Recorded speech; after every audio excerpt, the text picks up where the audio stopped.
In crisis. I'm Jake Tapper. In less time than what would be your typical school day, today we've seen allegations from an intelligence community whistleblower that the President of the United States, according to the whistleblower, abused his power by leaning on a foreign leader to investigate Trump's political rival.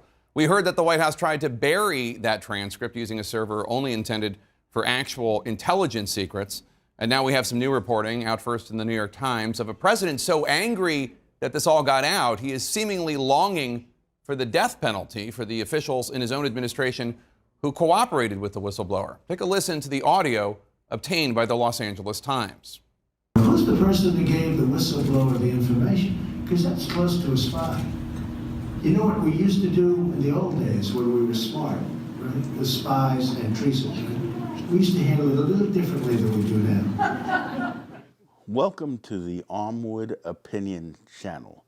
On this most eventful day, in this most eventful week in 2019. Today is Thursday the 26th, and we have seen so much go on this week that it's almost just impossible to cover it all. So I'm just going to talk about where we are today. We have a president who is openly and notoriously engaged in extortion of a foreign leader for his own benefit, the president of the Ukraine. He has engaged in obstruction of justice by covering up his illegal activity and extorting this. He's broken election finance laws by seeking aid from a foreign government in his election campaign. And he has engaged in witness tampering by openly threatening the whistleblower, saying that he was a traitor. And what we used to do to traitors, which was hang them. This is an open threat. The day before yesterday, Nancy Pelosi, under tremendous pressure, finally acknowledged what most people knew and had known for the past 6 months, that it was time to start formal impeachment proceedings against Donald Trump. That is what is going on. Now, actually, in reality, nothing much has changed except the fact that now the country is more focused on what is happening. Also, in the battles in the courts over the subpoenas for documentation, the lawyers for Congress have much more leverage because they're engaged in their constitutional oversight duties under the impeachment clause in the Constitution. This is very, very important.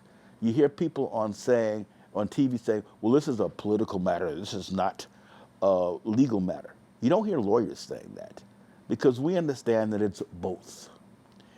You cannot separate politics and law when it comes to government. Politics and law are always interrelated. Who makes the law? Legislators.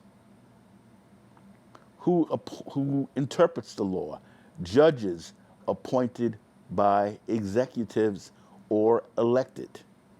They are intertwined. The idea that they are two separate and distinct things are nonsense. It's a naivete. Right now, we have a very dangerous, wounded animal in the White House. I said it, a dangerous, wounded animal. Donald Trump knows he's in trouble. He's acting like a gangster in trouble, a New York mafioso. He's making offhanded threats to people. He is, attacking everyone around him who is not loyal to him in the sense of loyalty that is expressed in the mob. He's using the Attorney General, who withheld the whistleblower report, as his own personal consigliere, which is lawyer for the mob. This is the same Bill Barr, the Attorney General, who wrote the false narrative description of the Mueller report, out and out lied. He needs to go. Rudy Giuliani, his personal lawyer, who was engaged in foreign policy with the government of Ukraine. That's illegal. He needs to be prosecuted. We're talking about so many crimes here that it's, beyond comprehension for the average person. But to keep it very, very simple, Donald Trump told the president of Ukraine, if you don't dig up dirt on Joe Biden's son and Joe Biden, you will not get the arms, the Javelin missiles, shoulder-fired missiles that you need in your war against Russia. That is extortion. That is a felony. And as president doing it, it is an abuse of power. It is a high crime. It's not a misdemeanor. This is a high crime. This is treason. So we must move quickly.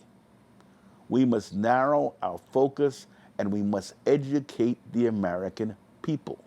Understand, the average American does not follow the news very closely. A whole lot of them watch Fox, which gives very little news. It just gives spin. So we know that we have an uphill battle. This is why I have believed that this should have been started after the Mueller report, because not doing it has given license to Trump to go on and do things like this. This just happened in July. The Mueller report came out at the beginning of March. Trump thinks he can do everything. Remember, this is the man that said that he could stand in the middle of Midtown Manhattan and kill somebody and get away with it. We have to stop letting him get away with it. What can you and I do? Pressure our Congress people to act.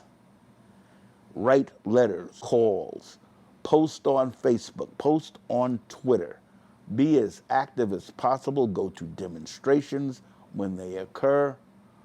Resist, resist, resist.